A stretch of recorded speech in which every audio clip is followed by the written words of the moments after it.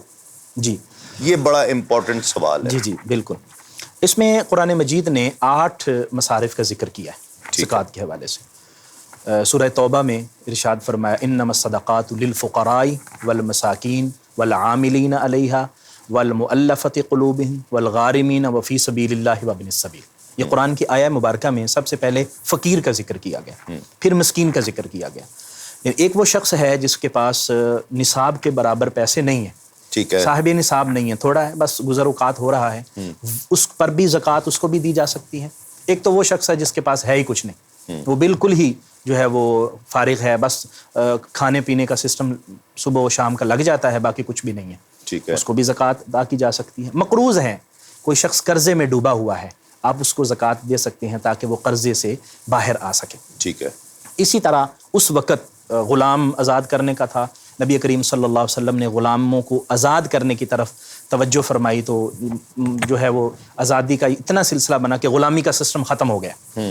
پھر اس کے بعد جو ہے وہ جو اللہ کے راستے میں نکلے ہوئے ہیں, اب اللہ کے راستے میں وہ لوگ بھی ہیں جو اس وقت مجاہد تھے, جہاد کے لیے نکلتے تھے. اب ان کی صورتحال یہ تھی کہ اگر وہ کمائی کریں تو پھر جہاد کون کرے گا, تو ان کے لیے بھی زکوٰۃ کا جو ہے وہ مال بیت المال سے ان کی باقاعدہ تنخواہ دی جاتی, زکوٰۃ کے پیسوں سے ان کی. ایک وہ جو لوگ زکوٰۃ اکٹھی کرنے والے ہیں, مثلا جو بیت المال میں ملازم ہیں, کام کرنے والے, ان کی تنخواہ اسی زکوٰۃ کے پیسوں سے ہو سکتی ہے. حضور صلی اللہ علیہ وسلم جو عاملین زکوٰۃ ہوتے تھے, مختلف قبائل سے زکوٰۃ اکٹھی کر کے لاتے, حضور اس کا معاوضہ زکوٰۃ کے پیسوں میں سے انہیں ادا فرمایا کرتے. ٹھیک ہے. اور پھر جو ہے وہ ابن سبیل کے اندر وہ لوگ بھی شامل ہیں جو مختلف مدارس کے اندر تعلیم حاصل کرنے کے لیے اپنے گھر سے نکلے ہوئے ہیں. ٹھیک ہے, یہ بھی ابن سبیل کے زمرے میں شامل ہیں, ان کو بھی زکوٰۃ ادا کی جا سکتی ہے. ٹھیک ہے. تو آدمی جو ہے وہ اپنے معاشرے کے اندر غور و فکر کرے, جو جس کو زیادہ ضرورت ہے اس کو زکوٰۃ ادا کرنا چاہیے. بہتر کس کو ہے دینا, زیادہ بہتر؟ جی سب سے پہلے تو جو حق بنتا ہے وہ قریبی رشتہ داروں کا بنتا ہے. ٹھیک ہے. قرآن مجید نے بار بار اس کا جو ہے وہ ذکر فرمایا, اور قریبی رشتہ داروں کو وآتِ ذی القربی حقہ فرمایا کہ اپنے قریبی رشتہ داروں کو ان کا حق دو. تو ان کے حق سے ایک مراد تو جو ہے حق واجب ہے جو انسان کے ذمہ ہے, اگر وراثت میں ان کا حق ہے تو وہ ادا کرے. دوسرا یہ بھی فرمایا گیا کہ ان کو زکوٰۃ کے مد میں اور ان کے خیرات کے مد میں ان کو دی جائے. اچھا, نبی کریم صلی اللہ علیہ وسلم نے اس کا دوہرا اجر فرمایا کہ جو رشتہ دار ہے اس کی مدد کرنا یہ دوہرا اجر ہے. ایک صلہ رحمی کا اجر اللہ عطا فرمائے گا, اور اس ضرورت کو پورا کرنے کا اللہ اجر عطا فرمائے گا. یہ دوہرا اجر عطا فرمائے. تو سب سے پہلے اپنی فیملی میں دیکھے کہ کون ایسا شخص ہے جس کی ضرورت ہے, پھر اس کو ادا کرے. پھر دوسرے نمبر پر ہمسائیگی میں دیکھے کہ جو اس کے ہمسائے ہیں, محلے والے ہیں, تو ان کی ضرورت کو دیکھے. پھر اپنے دوست احباب میں سے دیکھے کہ وہ اگر مستحق زکوٰۃ ہیں پھر ان کو زکوٰۃ ادا کرے. پھر اسی طرح جو ہے وہ جس طرح دائرہ بڑھتا جا رہا ہے پھر اس طرح جو ہے وہ آگے. اچھا, زکوٰۃ ڈاکٹر صاحب کہہ کے دے سکتے ہیں, مطلب کہ اگر کوئی رشتہ دار ہے جس کا حق سب سے زیادہ ہے. جی. اچھا, پہلی بات تو یہ ہے کہ کچھ لوگ پوچھتے ہیں کہ جی میں اپنے والدین کو زکوٰۃ دے سکتا ہوں, یا میں اپنی اولاد کو, میری بیٹی جس گھر میں گئی ہے وہ بیٹی بہت غریب ہے, داماد میرا بہت غریب ہے, اس کو زکوٰۃ دے سکتا ہوں؟ پہلے تو یہ بتا دیں. دوسرا, کہہ کے دے سکتا ہوں میں اس کو زکوٰۃ کے, یہ کوئی بھی شخص زکوٰۃ دینا چاہ رہا ہے وہ زکوٰۃ کا کہہ کے دے سکتا ہے کہ یہ زکوٰۃ ہے؟ جی, پہلی بات تو یہ ہے کہ جو اصول و فروع ہیں, یہ قاعدہ میں آپ کو عرض کر رہا ہوں, ہمارا فقہی قاعدہ ہے, اصول ہے کہ جو اصول و فروع ہیں ان کو زکوٰۃ, اصول و فروع سے مراد آباء و اجداد اور اولاد, ٹھیک ہے, ان کو زکوٰۃ نہیں دی جا سکتی. یعنی والدین, دادا پردادا ان کو نہیں دے سکتے؟ ہاں جی, اور بیٹا, پوتا, پوتی, نواسا, نواسی وغیرہ ان کو نہیں دی جا سکتی. ٹھیک ہے. اور شوہر بیوی کو نہیں دے سکتا, بیوی شوہر کو نہیں دے سکتا. اچھا, ٹھیک ہے. ایک تو یہ بات ہے. دوسری یہ ہے کہ آپ جس طرح فرما رہے ہیں کہ وہ اپنی بیٹی کو نہیں, داماد کو دے سکتا ہے, کیونکہ داماد اس کے اصول و فروع میں شامل نہیں ہے. داماد کو دے سکتا ہے. ٹھیک ہے. اسی طرح جو اصول و فروع میں لوگ نہیں آتے ان کو دی جا سکتی ہے زکوٰۃ. ٹھیک ہے. اور دوسرا جو آپ نے ارشاد فرمایا زکوٰۃ کے حوالے سے, یہ ضروری نہیں ہے, ہاں یہ بتانا ضروری نہیں ہے کہ یہ زکوٰۃ ہے. آپ کی نیت ہونی چاہیے کہ میں یہ زکوٰۃ دے رہا ہوں, اور اس کو ویسے کہہ دیا جائے یار یہ میں آپ سے تھوڑا سا تعاون کر رہا ہوں یا آپ کی مدد کر رہا ہوں, یا ویسے کہہ دیا یار تھوڑے سے پیسے رکھ لو, کام آ جائیں گے, عید آ رہی ہے کپڑے لے لینا. بالکل. تو یہ بتانا ضروری نہیں ہے. ٹھیک ہے. زکوٰۃ کے پیسے بتا کر دینا ضروری نہیں ہے, بلکہ ویسے جو ہے دینا زیادہ بہتر ہے. اچھا, عام تاثر یہ ہے کہ جی وہ جس کو کھانے پینے کے لالے ہیں وہ کھانے کے لیے دے. اگر کوئی ہے جی بچے ہے اس کسی کے شخص کے اس کے بچے ہیں اور وہ بچے عید پر نئے کپڑے خرید نہیں سکتے تو ان کو اس لیے دینا کہ وہ نئے کپڑے خرید لیں, یا وہ شخص اس لیے اس کو زکوٰۃ زیادہ دے دینا 50,000 روپے دے دینا کہ وہ کو اپنا کام شروع کر لے, اس نیت سے زکوٰۃ دینا یہ ٹھیک ہے؟ جی صابر صاحب میں یہ گزارش کروں گا کہ زکوٰۃ ہمارے بعض دوست ہوتے ہیں وہ تھوڑی تھوڑی کر کے مختلف لوگوں کو دیتے ہیں. کسی کو 2,000 دے دیے, کسی کو 5,000. میرا خیال ہے کہ ایسے نہیں کرنا چاہیے. اچھا. کیونکہ اس سے اس کی ضرورت بھی خاص پوری نہیں ہوگی. ایک شخص کو آپ دیکھ لیں کہ یہ ضرورت مند ہے, 2 دیکھ لیں, اگر آپ کے پاس زیادہ اماؤنٹ ہے 2-3 لوگوں کو دے دیں جس سے ان کی کوئی ضرورت پوری ہو جائے. ٹھیک ہے. اگر وہ بالکل مطلب کچھ نہیں کر رہا تو وہ ایک کاروبار, چھوٹا سا کاروبار شروع کر سکتے. یہ زیادہ بہتر ہے کیونکہ اس سے اس کا کام ہو جائے گا. اگر آپ 1,000 روپیہ کر کے دیں گے تو کیا ہوگا, 1-2 دن کا خرچہ ہوگا, وہ 1-2-4 دن کا راشن گھر کا آ جائے گا, ختم ہو جائے گا. ٹھیک ہے. تو اگر کسی بھی شخص کو زیادہ اماؤنٹ دے دی جائے وہ مستحق زکوٰۃ ہے تو وہ زیادہ بہتر ہے تاکہ وہ اپنے سسٹم کو بہتر بنا سکے. ٹھیک ہے. ہاں یہ زیادہ ٹھیک ہے. اچھا, یہ جو سڑک پر مانگتے پھر رہے ہیں ان کو دینا چاہیے؟ جی میری رائے یہ ہے کہ اس کی حوصلہ شکنی ہونی چاہیے. ٹھیک ہے. ہمارے ہاں قانون بھی ہے لیکن اس پر عمل درآمد نہیں ہوتا. جو شخص کہتا ہے جی میں تو اللہ کی راہ میں دے رہا ہوں, جی وہ ٹھیک ہے یہ کہتے ہوئے اصل میں ایک اعتبار سے ویسے دیکھا جائے تو ہمارے صوفیائی کرام یہی فرماتے ہیں کہ جو تمہارے پاس آ گیا مانگ رہا ہے تو اس کو آپ نہ کریں, وَأَمَّا السَّائِلَ فَلَا تَنْهَرْ پر عمل کریں اور جو بھی ہے وہ دے دیں. لیکن اس کا دوسرا نقصان یہ ہو رہا ہے کہ ایک مافیا ہے جو پروان چڑھ رہا ہے, اور آپ اچھی طرح جانتے ہیں کہ کس طرح جو ہے وہ غرباء کا استحصال ہو رہا ہے. جو بیچارے پہلے ہی غریب اور مسکین ہیں, ایک پیچھے مافیا ہے جو ان کو چوکوں پہ کھڑا کر دیتا ہے, چوراہوں پہ کھڑا کرتا ہے اور ان سے بھیک منگواتا ہے, اور وہ ان کو جو ہے وہ پیچھے سے سارا کچھ ان کو ٹیکل کر رہا ہے, سارا کچھ دیکھ رہا ہے, اور اصل میں ضرورت ان کی پوری ہو رہی ہے, ان کو پھر بھی وہی جو ہینڈ ٹو ماؤتھ والی صورتحال وہ پوری ہو رہی ہے. تو اس لیے جو ہے وہ میں سمجھتا ہوں کہ اس کی حوصلہ شکنی ہونی چاہیے. ہاں گورنمنٹ اس بات کا خیال کرے اور ایسے لوگ جو غرباء اور مساکین ہیں جو چوراہوں پہ ہوتے ہیں یا مانگنے والی صورتحال ہے تو گورنمنٹ جو ہے وہ خود سے ان کی مدد کرے, بیت المال کے ذریعے ان کی مدد کرے. اور یہ جو بھیک مانگنے والا ہے نبی کریم صلی اللہ علیہ وسلم نے اس کی حوصلہ شکنی فرمائی. دیکھیے باغیرت جو شخص ہوگا وہ تو مانگے گا ہی نہیں نا, مطلب وہ فاقہ کر لے گا, بھوک کاٹ لے گا, لیکن وہ نہیں مانگے گا. جی اصل میں ہمیں تلاش کرنا چاہیے تھوڑی سی. آپ نے بہت خوبصورت بات کی ہے. ہمارے معاشرے کے اندر سفید پوش لوگ جو ہے نا وہ بہت زیادہ اس آفت میں, خاص طور پر یہ پچھلے سال سے جب سے کووڈ کا مسئلہ ہوا ہے اس وقت سے بہت سارے لوگ جو ہیں وہ غربت کی لکیر سے بھی نیچے جا چکے ہیں, اور لیکن وہ نظر نہیں آتے. تو ہمیں ایک, جس طرح میں نے پہلے عرض کیا, ہمیں ایک رشتہ دار کے طور پر, ایک ہمسائے کے طور پر, ایک دوست ہونے کے طور پر ہمیں پتہ ہونا چاہیے کہ ہمارے دوست احباب کی کیا صورتحال ہے, ہماری قریبیوں کی کیا صورتحال ہے, تاکہ ہم ان کی ضرورت کو پورا کر سکیں. اب آخری بات ڈاکٹر صاحب, جس کی اب سچی بات ہے آپ بھی معاشرے میں بہتر جانتے ہیں, ہم بھی دیکھ رہے ہیں, ہمارے ناظرین بھی دیکھ رہے ہیں, ایک شخص ہے جس کی ایون 40,000 50,000 تنخواہ ہے. وہ 40-50,000 روپے دکھنے میں تو بہت لگتی ہے کہ یار اچھا ماشاءاللہ 50,000 روپے کما رہا ہے مہینے کا, تو اب اس کے 2-3 بچے ہیں, گھر کا کرایہ دیتا ہے, بیچارہ کسی طرح گزارا کرتا ہے, کچھ تھوڑی بہت سیونگ بھی کبھی ہو جاتی کبھی نہیں ہو جاتی.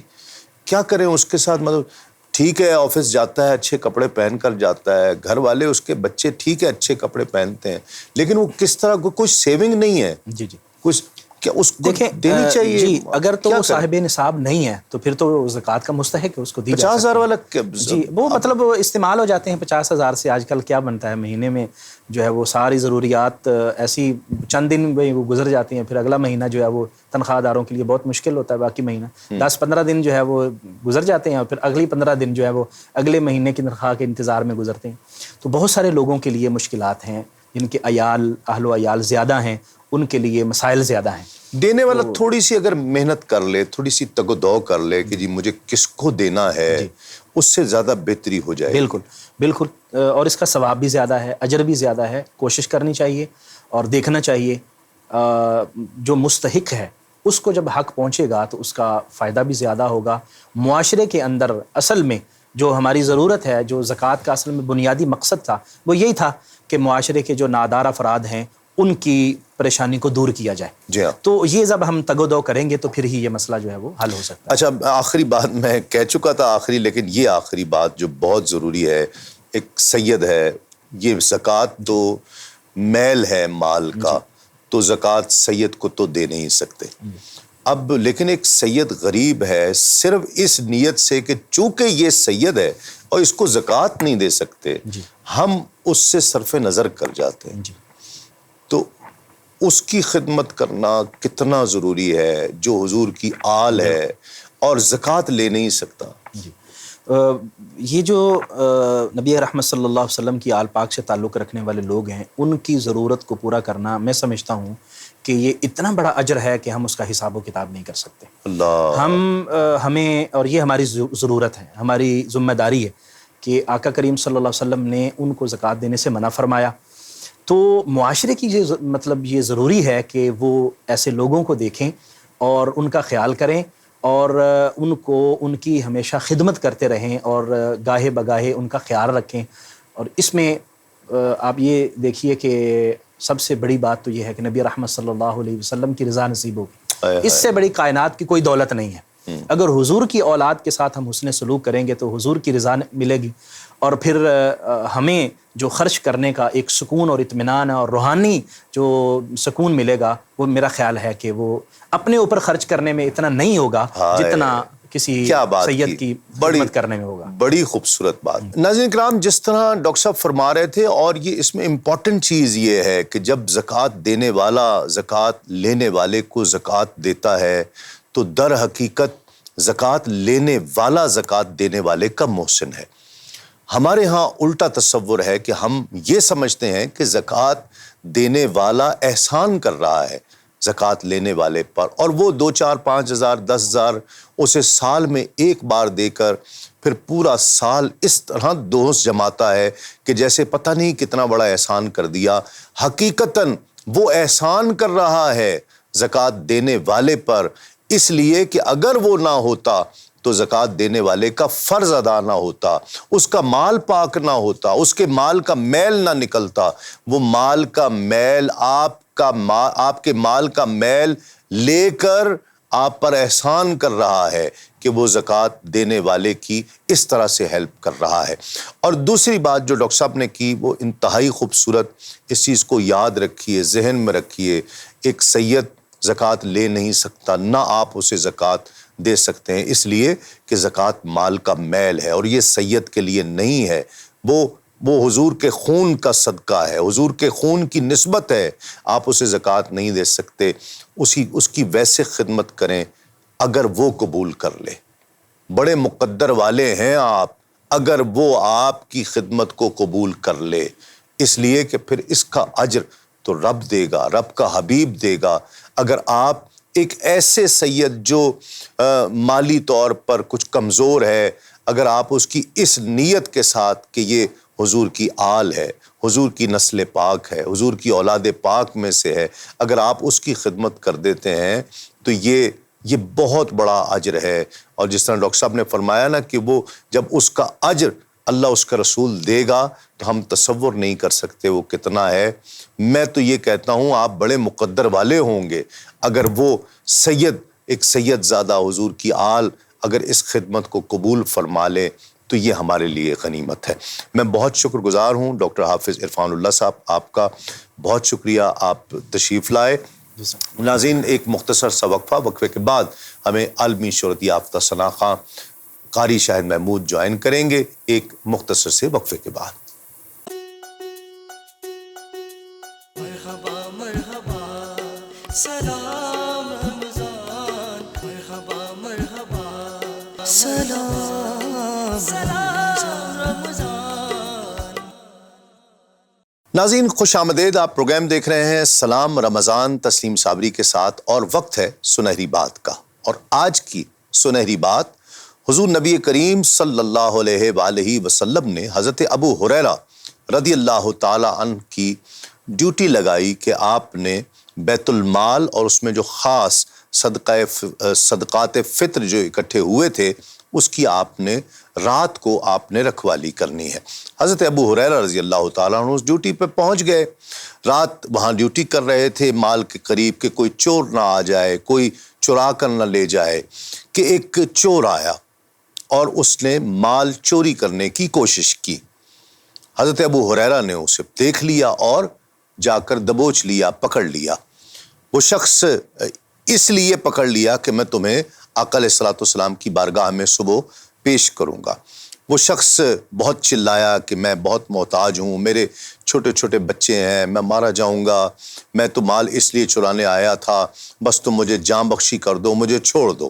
حضرت ابو ہریرہ رضی اللہ تعالیٰ عنہ نے جب اس کی یہ آہ و فغاں سنی تو اسے چھوڑ دیا اور حضور نبی کریم صلی اللہ علیہ وآلہ وسلم کی بارگاہ میں صبح اکیلے پہنچے۔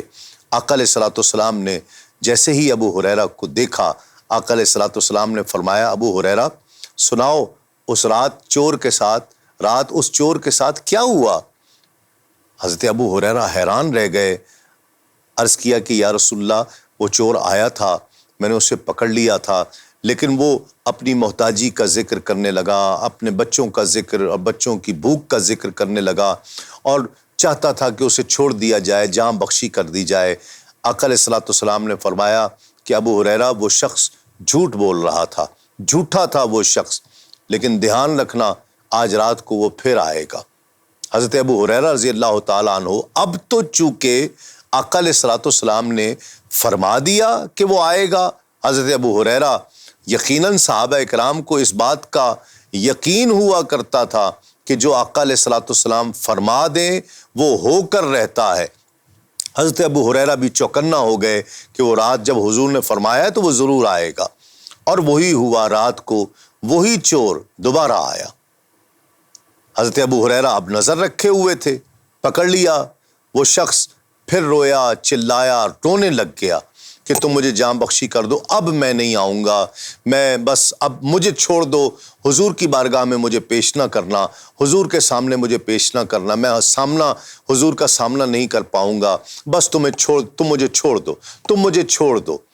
حضرت ابو ہریرہ کو اس پر ترس آ گیا، حضرت ابو ہریرہ نے پھر چھوڑ دیا۔ صبح جب حضور کی بارگاہ میں حاضر ہوئے، سرکار نے فرمایا، ابو ہریرہ سناؤ چور کے ساتھ کیا گزری رات؟ عرض کیا یا رسول اللہ وہ چور پھر آیا تھا اور وہ پھر محتاجی کا اور اپنے بچوں کی بھوک پیاس کا ذکر اور رونا شروع کر دیا بہت زیادہ، مجھے اس پر ترس آ گیا، میں نے اسے چھوڑ دیا۔ آقا علیہ الصلوۃ والسلام نے فرمایا، ابو ہریرہ وہ شخص جھوٹا ہے، وہ جھوٹ بول رہا تھا، اور یاد رکھنا وہ آج رات کو پھر آئے گا۔ حضرت ابو ہریرہ تیار تھے، وہ شخص پھر آیا رات کو، جب پھر دن گزر گیا، رات ہوئی، حضرت ابو ہریرہ وہاں موجود تھے، وہ شخص پھر چوری کرنے کے لیے آیا اور پھر پکڑا گیا۔ جب پکڑا گیا تو حضرت ابو ہریرہ نے فرمایا کہ اب میں تمہیں نہیں چھوڑوں گا، حضور کی بارگاہ میں ضرور لے کر جاؤں گا۔ اس چور نے کہا کہ اگر تم مجھے چھوڑ دو تو میں اس کے عوض تمہیں ایک ایسی بات بتاؤں گا کہ جو تمہارے لیے فائدہ ہی فائدہ ہے، تمہارے لیے نفع کی بات ہے، لیکن شرط یہ ہے کہ تم مجھے چھوڑ دو، میں تمہیں وہ نفع کی بات سنا دیتا ہوں۔ حضرت ابو ہریرہ رضی اللہ تعالیٰ عنہ نے فرمایا کہ ٹھیک ہے سناؤ۔ اس نے کہا کہ سوتے وقت آیت الکرسی پڑھ لو، اس سے اللہ تمہاری حفاظت فرمائے گا اور تم شیطان کے شر سے محفوظ رہو گے، شیطان تمہارے کبھی بھی قریب نہیں آئے گا، یہ بات تمہارے نفع کی ہے، تمہیں بتا رہا ہوں، اب تم مجھے اس شرط پر اس کے عوض مجھے جانے دو۔ حضرت ابو ہریرہ نے اسے جانے دیا۔ صبح حضور نبی کریم صلی اللہ علیہ وآلہ وسلم کی خدمت میں حاضر ہوئے۔ آقا علیہ الصلوۃ والسلام نے فرمایا، ابو ہریرہ سناؤ رات پھر وہ چور آیا تھا؟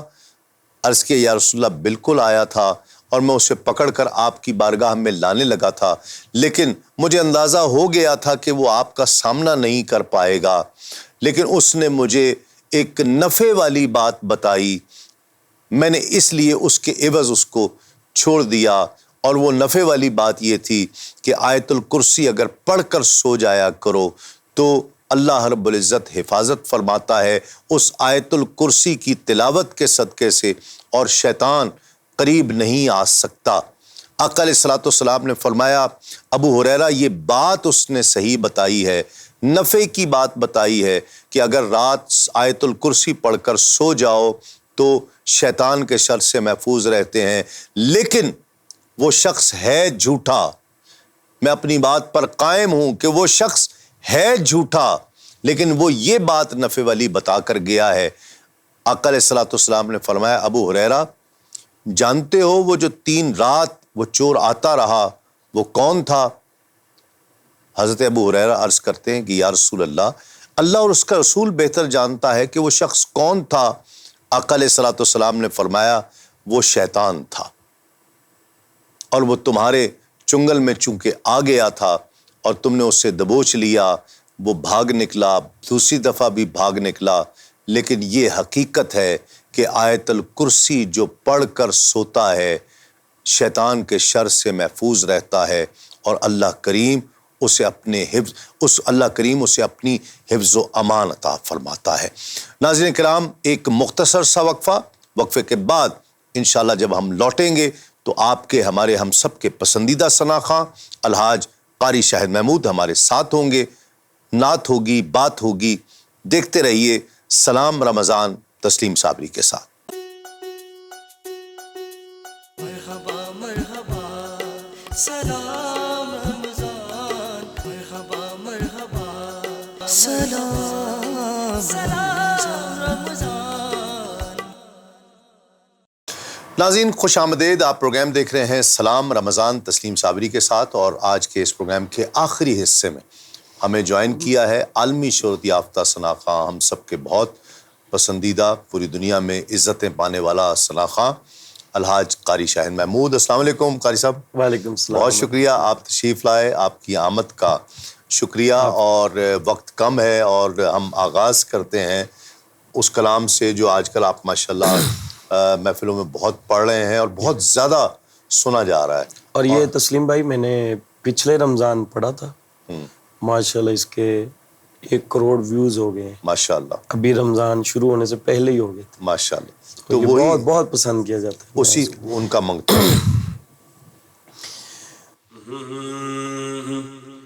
ان کا منگتا ہوں جو منگتا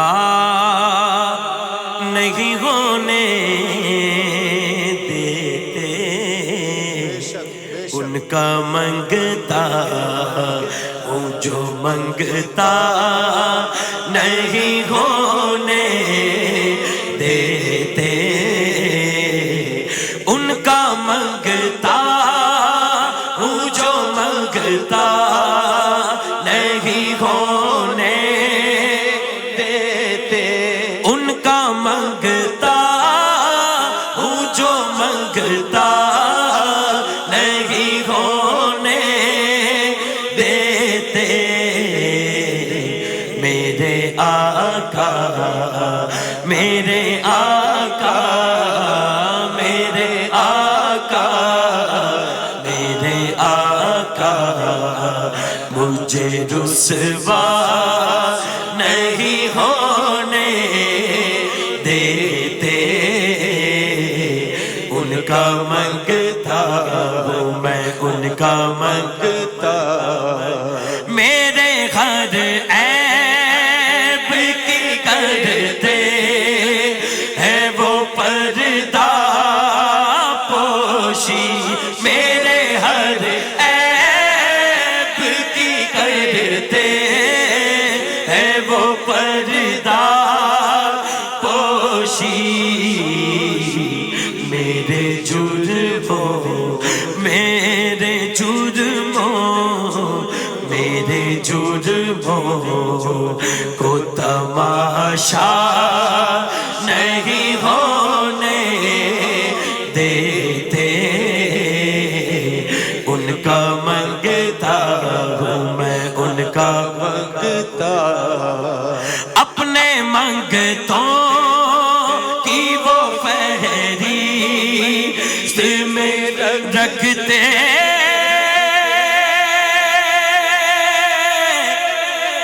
ہیں مجھے،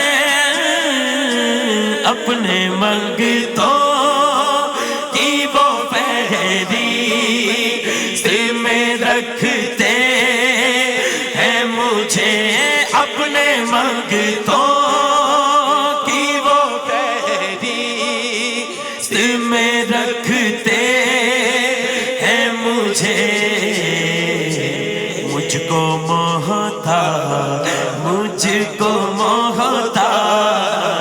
مجھ کو محتاج کسی کا نہیں ہونے دیتے،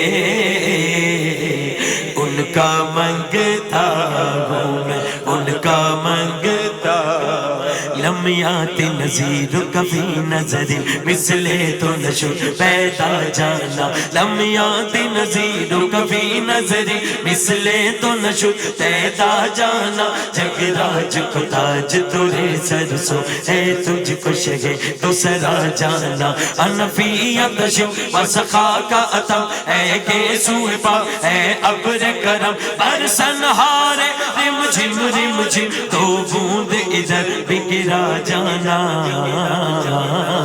نبی نبی نبی سب سے اولا والا ہمارا نبی، سب سے بالا اعلیٰ ہمارا نبی، اپنے مولا کا پیارا ہمارا نبی، اپنے مولا کا پیارا ہمارا نبی، دونوں عالم کا دولہ ہمارا باری جامی سونا من موڑا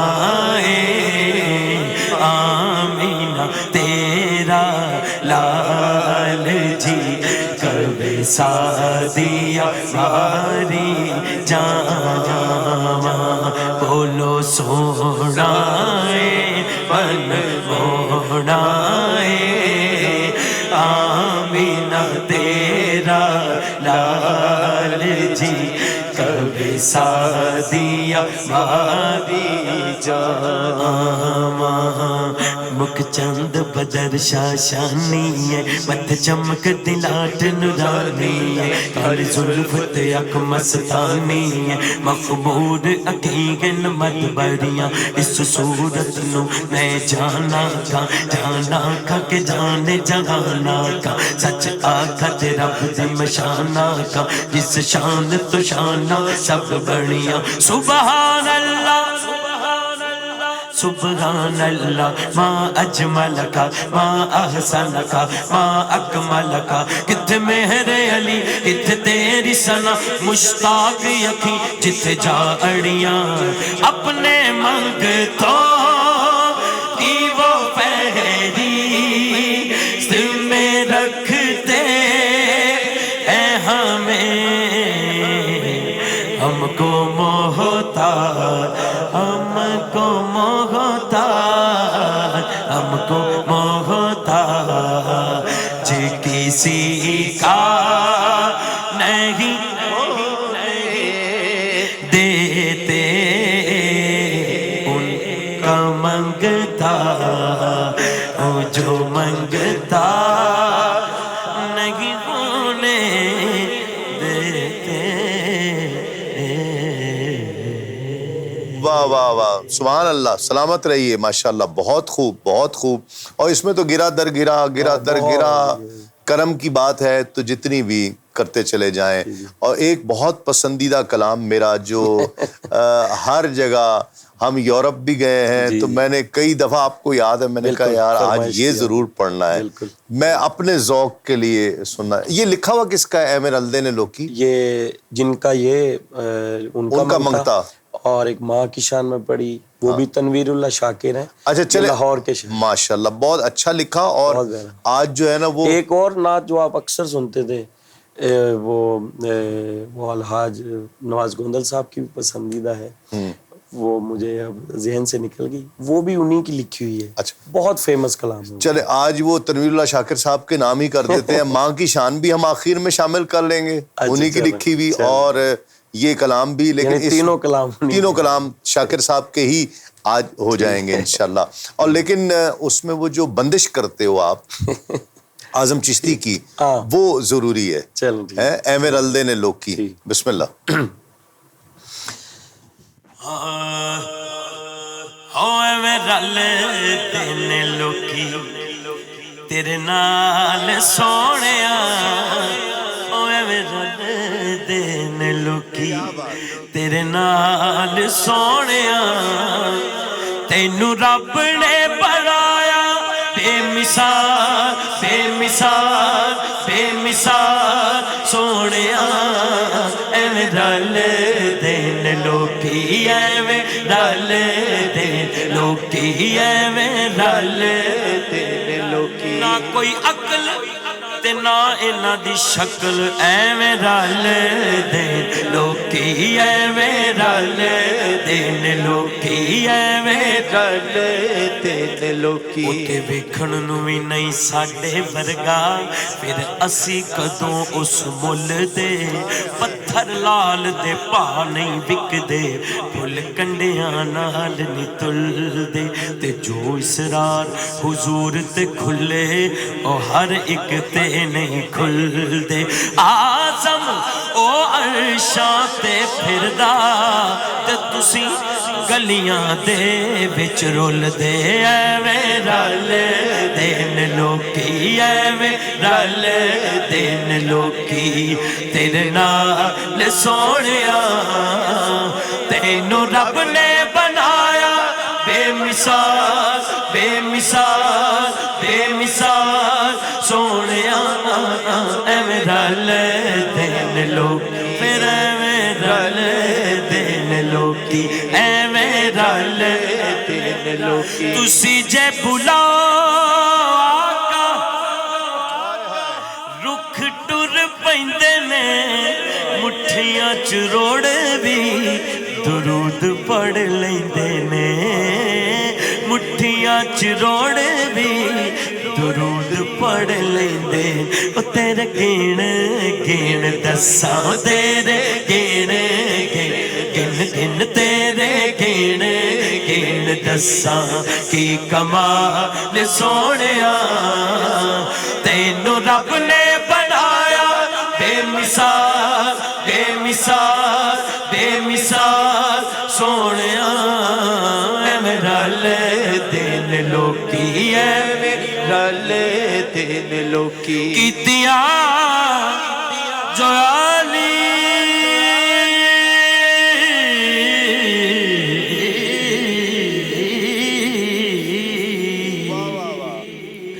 علی مولا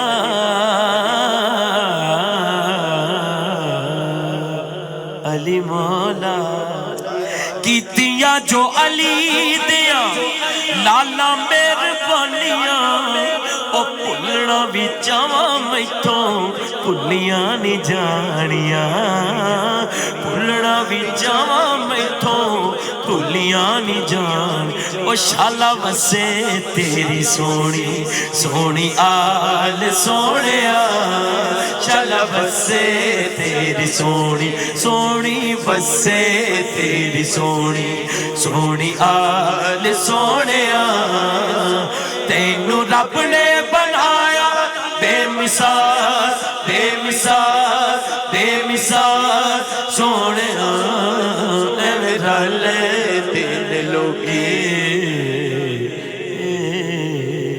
واہ جی واہ ماشاءاللہ ماشاءاللہ بہت خوب مزہ آ گیا اور ماں کی شان آخر میں جس سے آپ کو شہرت ملی اور آج بھی جب ہم جو محافل والے لوگ نہیں بھی ہیں نا جب ان کے سامنے بھی نام لیتے ہیں قاری شاہد محمود کہتے ہیں وہ ماں کی شان والے تو وہ آپ کو اسی کلام سے دنیا جانتی ہے یہ آپ کی پہچان بنی تو اس کے آخر میں چند اشعار ماں کی شان